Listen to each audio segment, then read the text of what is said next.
ধর্ম ব্যবসায়ী এবং ধর্ম নিয়ে রাজনীতি করা মানুষকে, মহলকে, সেটা যে দেশেরই হোক, বাংলাদেশের হোক, তাকে অবশ্যই পরাজিত করে আমরা আজকে বৈষম্য বিরোধী ছাত্র আন্দোলন আমাদের দেশ গড়ার যে মহা সুযোগ এনে দিয়েছে, সেই সুযোগকে কাজে লাগিয়ে বাংলাদেশকে আমরা উত্তরোত্তর সমৃদ্ধির দিকে নিয়ে যাব। আপনারা নিজেদের সংখ্যালঘু বলবেন না, আপনারা বাংলাদেশের মালিকানার অংশ। আপনাদের সংখ্যালঘু শব্দটাই, মাইনরিটি রাইট কনসেপ্টটা এসেছে প্রথম বিশ্বযুদ্ধের পর, যখন নতুন রাষ্ট্র গঠিত হচ্ছিল, তখন এক জাতির মাইনরিটির বিভিন্ন জাতি বিভিন্ন দেশে ছিল, তাদের প্রতি অনেক নির্যাতন করা হতো। তো স্পেসিফিক্যালি তাদেরকে প্রোটেক্ট করার জন্য মাইনরিটি রাইটস কনসেপ্টটা এসছে। এটার মধ্যে একটা করুণা, একটা দয়ার ব্যাপার ছিল। এই কনসেপ্টটা দূর করে পরবর্তীকালে 1948 সালে universal declaration of human rights করা হয়। ইউনিভার্সাল ডিক্লারেশন অফ হিউম্যান রাইটসে কেউ মাইনরিটি মেজরিটি না, ওখানে বৈষম্য নিষেধ, সবার ধর্মীয় অধিকার নিশ্চিত করা হয়েছে, আমাদের ধর্ম একীকৃত করা হয়েছে, কিন্তু মাইনরিটি নামে কাউকে ডাকা হয় নাই।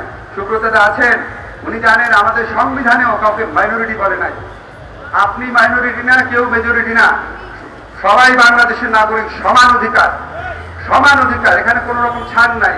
আমাদের সংবিধানে ক্যাটাগরিক্যালি বলেছে, সংবিধান, যেই সংবিধান মুক্তিযুদ্ধ করে আসা আমাদের মুক্তিযুদ্ধের নায়করা করেছিলেন, সেখানে ক্যাটাগরিক্যালি বলা আছে ধর্মের ভিত্তিতে কোনো বৈষম্য হবে না, সরকারি চাকরির ক্ষেত্রে হবে না, কোনো ক্ষেত্রেই হবে না। আমরা এমন একটা বাংলাদেশ গঠন করতে চাই যেখানে কেউ বৈষম্যের শিকার হবে না, সবার সমান অধিকার থাকবে, এই রাষ্ট্রের মালিকানা সবার থাকবে, আমরা একটা পরিবারের মতো থাকবো, আমরা যে যার মতো ধর্ম পালন করব, অন্য ধর্মকে আমরা সমানভাবে শ্রদ্ধা করব, অন্য ধর্মের জন্য আমরা সমান স্পেস গড়ে তুলব। ৭১ আমরা যেভাবে একসাথে যুদ্ধ করেছি, নাহিদের নেতৃত্বে যেভাবে আমরা একসাথে যুদ্ধ করে, আমার অনেক স্টুডেন্ট আছে ল ডিপার্টমেন্টের অন্য ধর্মের, এই সংগ্রামে তারা সমানভাবে, একটু কম না, সমানভাবে নিয়োজিত ছিল, আত্মদান করেছে। আমরা যেভাবে দেশের বিভিন্ন চ্যালেঞ্জে একসাথে হয়েছি, অন্য সকল সময়ে একসাথে থাকব।